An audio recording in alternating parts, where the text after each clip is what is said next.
इस साल फरवरी में जरूर चीन और भारत के बीच चल रहे सीमा विवाद को खत्म करने के संकेत मिले थे, जब चीन ने पैंगोंग झील के उत्तरी और दक्षिणी इलाके से अपनी सेना की वापसी का ऐलान किया था। इसके अगले दिन भारत की तरफ से भी सेना वापसी का ऐलान किया गया और फिर धीरे धीरे सेना के साथ साथ सैन्य उपकरणों की वापसी सुनिश्चित होने लगी।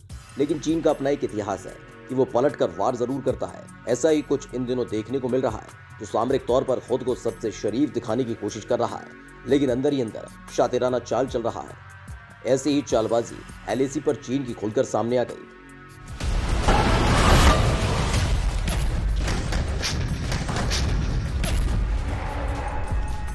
आज हम अपने खास वीडियो में चीन की वही चालबाजी दिखाने जा रहे हैं जिससे पर्दा उठ गया है। बस आप बने रहिए वीडियो के आखिर तक। एलएसी पर धोखा देने की तैयारी में चीन की चालबाजी का हो गया खुलासा।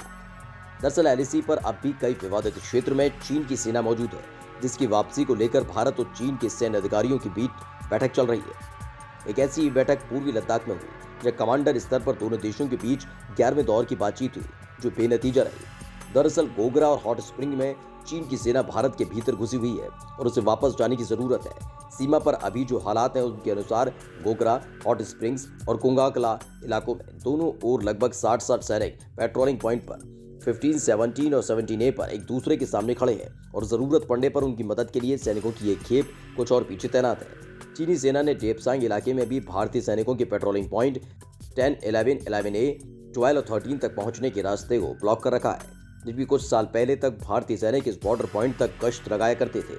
इस विवाद को सुलझाने के लिए लगातार कई दौर की बातचीत हो चुकी है, लेकिन बैठक बेनतीजा रही। लेकिन इसी बीच एक बड़ा खुलासा हुआ है कि चीन ने अब भी वास्तविक नियंत्रण रेखा यानी एलएसी पर सतह से हवा में मार करने वाली HQ-9 और HQ-22 जैसी मिसाइलें तैनात कर रखी हैं, जिसे देखते हुए भारतीय सशस्त्र सेनाओं ने भी सीमा पर अपनी निगरानी बढ़ा रखी है।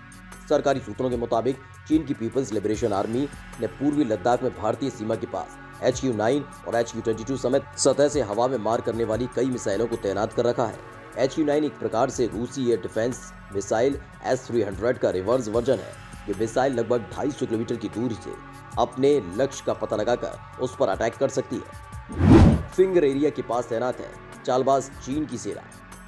सिर्फ HQ-9 और HQ-22 मिसाइलों की तैनाती को लेकर ही चीन के चेहरे से पर्दा नहीं हटा है, बल्कि एक रिपोर्ट में दावा किया गया है कि चीन ने जरूर शराफत दिखाई, लेकिन इसके बाद उसने अपनी खुराफात को भी अंजाम देने की बड़ी तैयारी कर रखी है। सूत्रों के अनुसार हाल ही की रिपोर्ट में पता चला है कि चीन ने होटन और काशगर हवाई क्षेत्रों में लड़ाकू विमानों की संख्या कम की है। हालांकि यह संख्या लगातार कम ज्यादा हो रही है, जिससे चीन के इरादों पर शक बना हुआ है।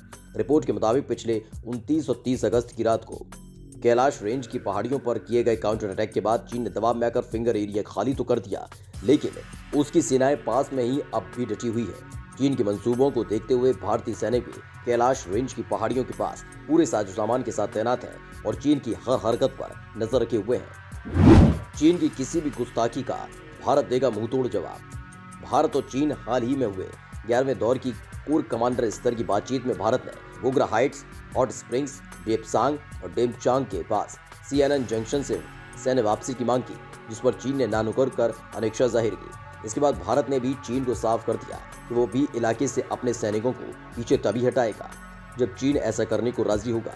चीन के नए पैतरों को देखते हुए भारत ने अब लद्दाख के पर्वतीय इलाकों में सैनिकों की ग्रीष्मकालीन तैनाती शुरू कर दी।